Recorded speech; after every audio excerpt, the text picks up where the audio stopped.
Okay, so I'm a little bit delayed on that.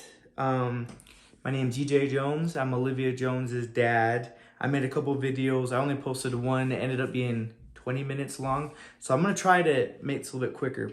So the first thing I want to clarify, and I can't say this enough, the warning from the news and news articles is not the location that we ate at. The warning is that hemolytic uremic syndrome you can get most commonly from petting zoos, right? To make sure to wash your hands. That's the warning from the news, and that it's not super common, but it's somewhat preventable, and that's why it's a little bit more rare.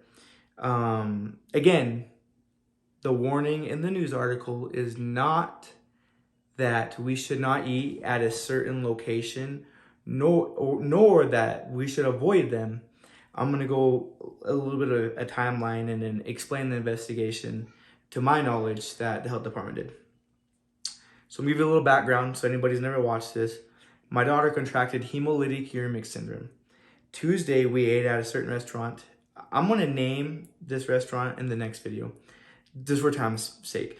But I wanted to explain again that the warning is not to avoid that food location. The warning is to understand what hemolytic uremic syndrome and how you can avoid it, so you can avoid the consequences of such.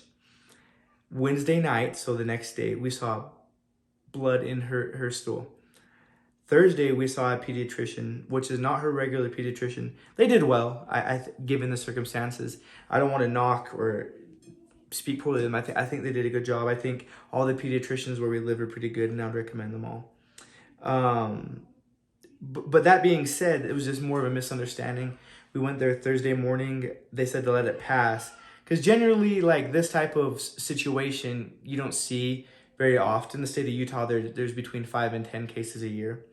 But we weren't really satisfied with that. On our way home that Thursday, we stopped at urgent care, and they said similarly tested her for strep throat, kind of weird. But Friday morning, she continued.